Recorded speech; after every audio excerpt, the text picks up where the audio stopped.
everybody. This is big. My next guest played Dr. Carter for 11 seasons in the long-running medical drama ER. Well, now he's starring in the film Shot. Please welcome Noah Wyle.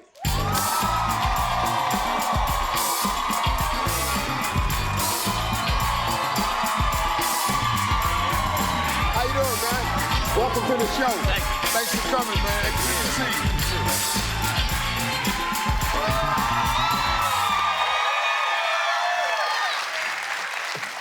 They know you.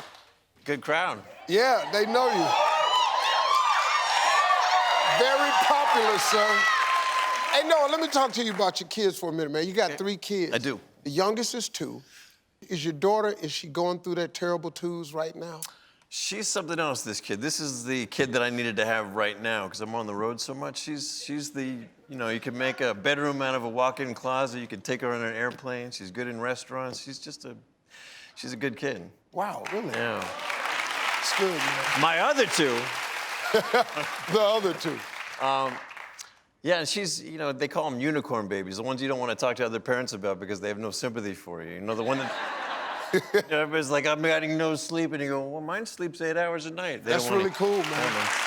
You have a son, Owen, who I understand is into magic. Is he good? Can he He's trick good. you? No, he's really good. He's been doing it for a while now, and... How old is he? He's 14 now. He's about to be 15. Oh. And so his hands are getting bigger, so he's able to hide cards better. But he's now at that stage, you know, when your kid does a trick for you, it's your kid, so if he makes a mistake or he fumbles something, you tend to not see it. You want to make him feel good about doing the trick, and you want to act surprised if he surprises you. And so I see him fumble where he mumbles the words a little bit, and then he does the trick, and I'm impressed. But I watched him go and do the same thing to other people, stumbling the exact same way, fumbling in the exact same way, and I realized that's just part of the trick. That's part of his misdirect. And I can no longer tell when my son is lying. Right? Let me ask you this.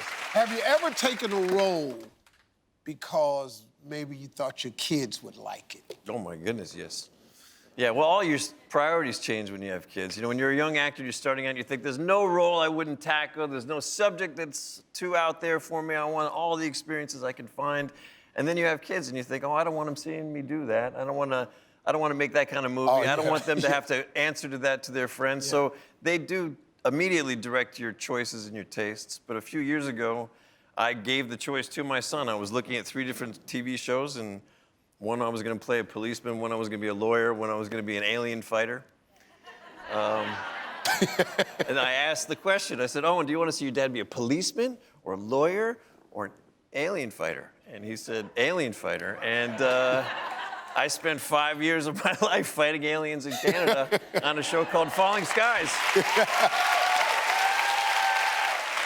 Let me ask you, your latest film is called Shot. Yeah. And it has to do with gun responsibility. We got a clip. Let's take a look. So, what was your motivation behind doing it? Why was this important? This is a different kind of movie. It's a very small movie, what they call a labor of love project. Obviously, it's a bit of a message movie. I wanted to say something about gun violence and talk about gun responsibility in the way that, you know, I can, which is to make a movie that shows how much it hurts to get shot, how scary it is to go to a hospital, how one single mistake can ruin a lot of different lives. Wow. And every once in a while, you want to be involved with one that just reminds everybody this is in play. Yeah, that's a good thing. Yeah, so I'm really proud of this movie. Yeah. That's great. Hey, folks, stick around. We got more with Noah Wyle when we return. Yeah.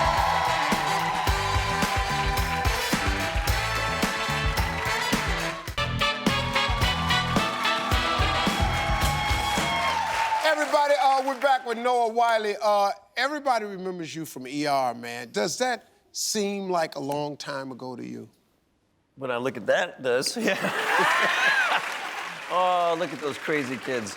How old were you then, when you first started? I think I was 22 when I got on the show. I was living in an apartment with a cat and a ficus tree. And I walked off that show at 38, married with 2 kids, and, you know. Really? Yeah. You walked off the show married with, you grew up on that show. I really did. Well, I mean, we all did in a lot of ways, but I was the kid on that show. They were all, George, Eric, Tony, all have about 10 years on me, so they were like big brothers. They really helped me navigate those crazy waters. Is it true that you had to remember 12 to 14 pages of medical dialogue? That is true. My average page count for a work day is like 4 pages, 5 pages, maybe 7 pages, but because we talked so much and all that medical dialogue, we were shooting 80-page scripts, which meant 10 to 14 pages a day. 80-page scripts? Yeah, it's almost twice as long as the average length. God, dog. Yeah, we go home every night and do our homework, which is why, we get on other shows and it doesn't seem so hard anymore. That's a lot of pages. Can you remember any of those medical phrases? Well, yeah. There's this one little party trick that I do, and I do it only to embarrass Eric LaSalle, because when we shot the first episode, he had to do one of these long medical monologues called a bullet, and it took him 22 takes to get through it. And we made such fun of him. We'd walk by him in the hallway, and we'd go, 22, 22. And so the next week, I got one, and he was just salivating. He couldn't wait to take me apart. So I've memorized it so thoroughly, it's still in there. Let me see if I can do it for you. Let's do it. 65-year-old male suffering from severe peripheral vascular disease manifested by claudication of the left calf. 10 days post-op for emergency general after having ordered by femoral bypass. Normal post-operative course till about 6 hours ago, and he began to experience the gradual onset of lower left quadrant pain without palliative or provoking factors. BP 120/80, pulse 112, respiration 78. Upon auscultation, diminished breath sounds were noted at the base of the patient's right lung and treated. Digestive vocal parameters per base second additional leading to a diagnosis of pleural effusion, which is confirmed by this radiograph, which shows fluid in the patient's right costophrenic sulcus.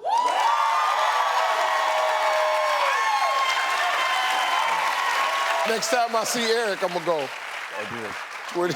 I'm gonna do it as soon as I see it. Hey, look, since you're a TV icon, man, Generous. I wanted to ask you a few, no, you're a TV icon, partner, trust and believe. ER was a monster hit, yeah. I'm gonna ask you some rapid fire questions about your TV watching habits. You ready? I'm ready. Okay, in your house, who controls the remote control? My son. What takes up the most space on your DVR? The marathon of Simpsons that he recorded. All right. What do you wish TV had more of today? Family entertainment. Family Feud, yes. Little Big Shots, yes. Thank you so much. Oh, God, did I set that one up nice. Last one, let me ask you this. Do you and your wife have any shows you must watch together? Yes, several. Yep.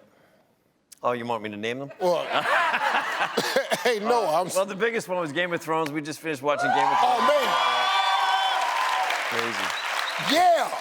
I love that. Noah, great guy, man. Great career. Thank you. Good family man, too. Thank you, brother. Hey, his new movie, Shot, is in select theaters next week. We'll be right back, everybody.